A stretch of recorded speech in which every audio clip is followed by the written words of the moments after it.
अहम खबर देंगे आपको। इमरान खान टांक और डीआई खान में सैलाब से मुतासरा इलाकों के दौरे पर रवाना हो गए। वजीर आला खैबर पख्तूनख्वा महमूद खान भी इमरान खान के हमरा हैं। इमरान खान सैलाब मुतासरीन से मुलाकात भी करेंगे। आपको अहम अपडेट दे रहे हैं। इमरान खान सैलाब से मुतासरा इलाकों के दौरे के लिए रवाना हो गए हैं। इस हवाले से मजीद तफसीलात बताएंगे। हमारे साथ मौजूद है हमारे नुमाइंदे आसिफ शकूर।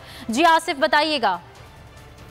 देखिए, साबिक वज़ीर-ए-आज़म इमरान खान वज़ीर आला खैबर पख्तूनख्वा महमूद खान के हमरा जो है वो टांग कुछ देर में जो है सैलाब से मुतासरा इलाका डीआई खान जो है पहुंचेंगे। चेयरमैन इमरान खान और वज़ीर आला सैलाब मुतासरा जिला टांग का भी दौरा करेंगे।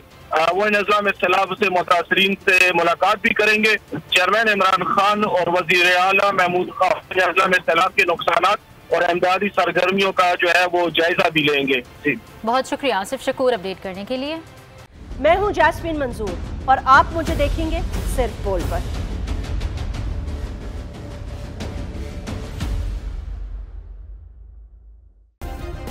सब्सक्राइब करें और बेल दबाएं ताकि कोई खबर रह न जाए।